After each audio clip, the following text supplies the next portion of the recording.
Hi guys!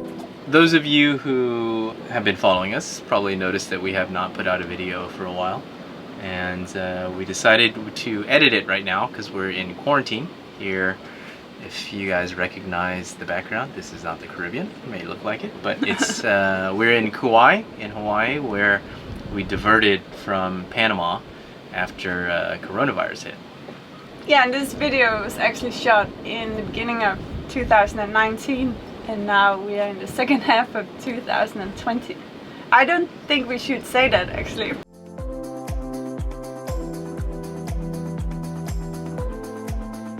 When I started this video, I realized that the first footage we had of us in the Caribbean was of Scott fixing something. In this case, our electric davits. And it's actually very typical for cruising. You sail to exotic places to fix your boat. We headed over to a group of islands called Les Cents in order to recover from both the Atlantic crossing and New Year's Eve. With most of our Atlantic crossing crew heading home, we decided to head south. First stop was Portsmouth in Dominica. Dominica? Dominica. I think. I don't know. So Andrew continued on with us, and another friend, Ryan, joined from San Francisco. When we were there, I think it was 2 years ago, the hurricane had hit, and they still hardly had any vegetables growing on the island. Dominica's natural beauty is unparalleled. So Dominica has a bit of a bad reputation among cruisers, and so the locals banded together and realized that they should be welcoming to visitors. Yeah, and it's beautiful. We really liked it there. After Dominica, we sailed to St. Vincent to pick up Scott's 5 siblings and 2 spouses. So we were going to be 9 on board Tengah in total. What I found funny was that everyone in the Caribbean thought you were a rich Chinese family. That's and right. I was your server.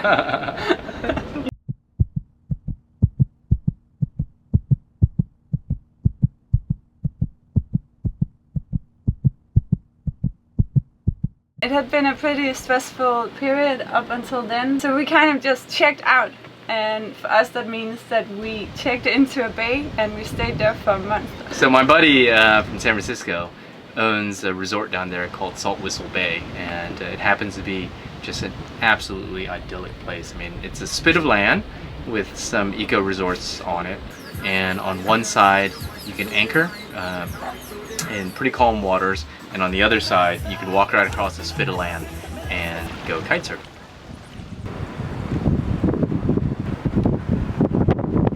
One, two, go!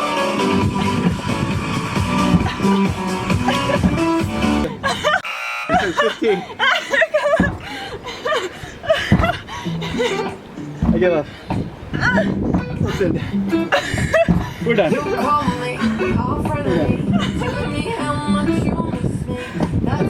Can you bring that water? So we are here in the beautiful Tobago Keys, which is actually a marine park and a turtle sanctuary. So Tobago Keys is the absolute gem of the Grenadines. It's every childhood tropical paradise fantasy come to life. So one of the things that we did in all that time in the Grenadines is I tried to teach Mia how to kitesurf, which is the first thing to tell you not to do. Work it! Work the kite! Far out! I'm actually surprised we survived that one. Hey, if we can survive that, we can survive anything. You stretch the wrong leg, stretch the left leg. Make it pretty for the camera. A typical conversation between us at that point would be you like screaming, bar out, and I would scream back, the bar out! So every day it was kind of the same thing. I would say, hey, are you gonna give it a go again? And Mia would kind of waver back and forth, finally muster up the determination, go out there, good hour or 2 or something like that. Pretty respectable amount of time, and then eventually I would quit.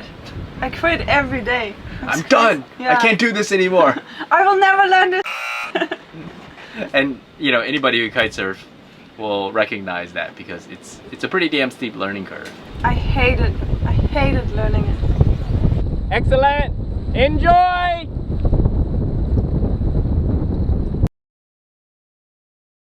now we want to go and find some fellow cruisers and invite them for a little cleanup beach session tomorrow afternoon. It won't all be cleaning up. We will end with a nice sundowner as we usually do.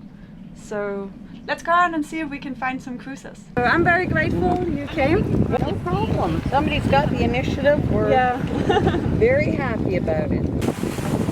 You got the tools for the job.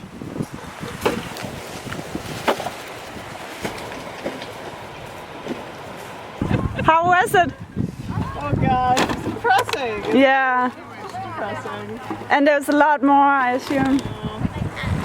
And it's mainly plastic bottles, right? Yeah, that's what I focused on. I mean, Yeah. a little glass, but I think the glass at least gets tumbled back into the sea. That was my thinking as well, The yeah. glass is heavy and yeah. Yeah. So Thank you so much. yeah. This is crazy. Great. Well, then. So next stop was Bequia. We ended up there. It's a really nice place. A lot of cruisers end up getting stuck there for a while. A nice bay, some pretty cute restaurants and bars right along the waterfront. But rather than seeing what you know, most cruisers see and what you can easily not ever stray beyond, which is just the waterfront, we signed up for a local rum shop tour, which really was like a lot of people's living rooms and little shops below their house where they turn it into a bar, and a lot of the locals end up going there. So are you guys showing us a shortcut? Yes. Okay, let's do it.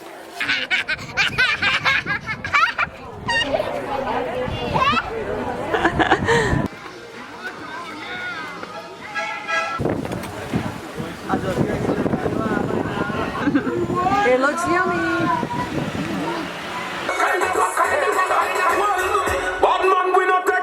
How are you feeling? Not so great. So last Friday we went on a rum shop tour organized by Nicole here, which is like a pub crawl around Bequia, to promote local bars and see another part of Bequia. My name is Nicole Trudeau, and I originally came to St. Vincent and the Grenadines 20 years ago as a Peace Corps volunteer, which was 2 years of volunteer service, and I was asked to be a counselor. And through the 2 years that I was here doing that, I fell in love with the country. St. Vincent and the Grenadines is just a beautiful, welcoming, warm place. And I got exposed to the issue of sexual violence because of my work as a counselor. Yeah. It's hard to really determine real data in regards to the issue of sexual violence in St. Vincent and the Grenadines. It's about 400 rapes reported a year, which is about 39% of the population, which is pretty high. Yep. And a lot of that is based on girls under the age of 15 getting pregnant or assaulted. I think it's unique that a country and island is willing to take on the issue. So I did a survey of more than 200 Bequia residents, and 90% said that they would participate in programs to really help address the issue.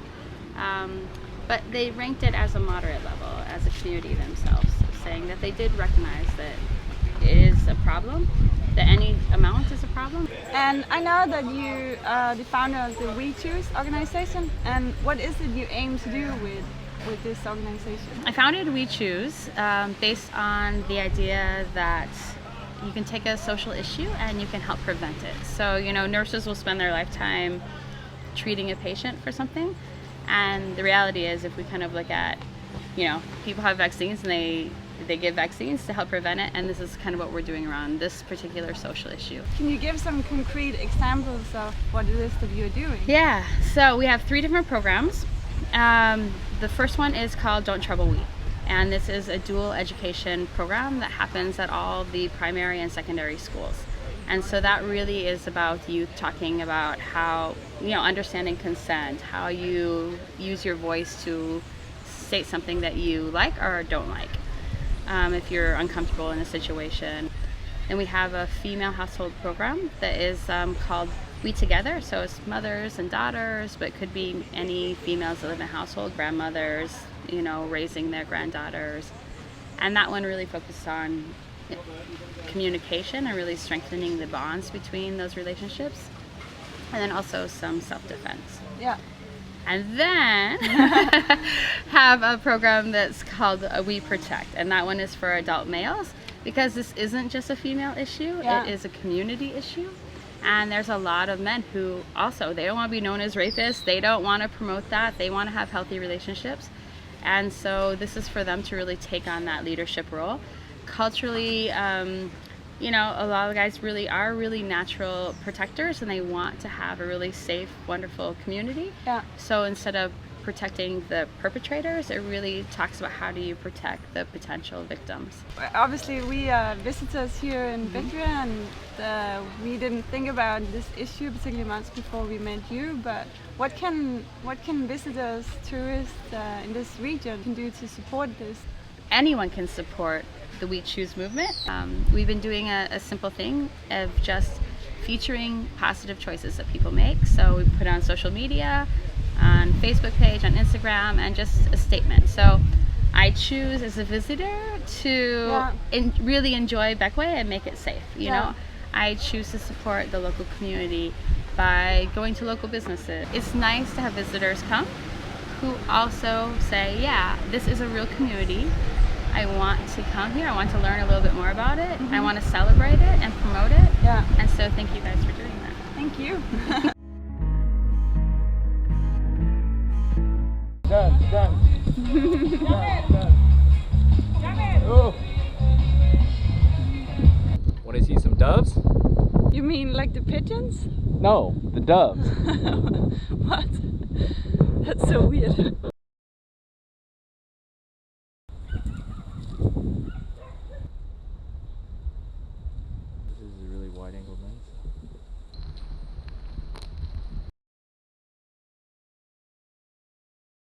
Right there. Kev in the building. One of the Backstreet Boys cousins is right there.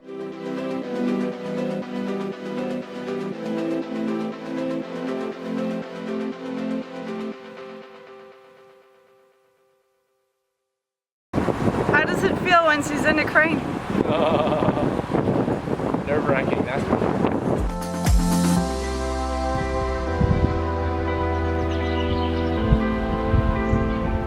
Sit back. Okay, at the end completely. It's okay? No. Yeah. Like this? Yes. And relax.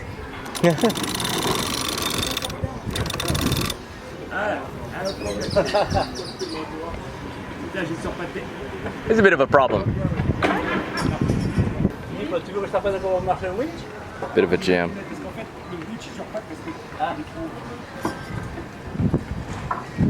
It's jammed. It's jammed.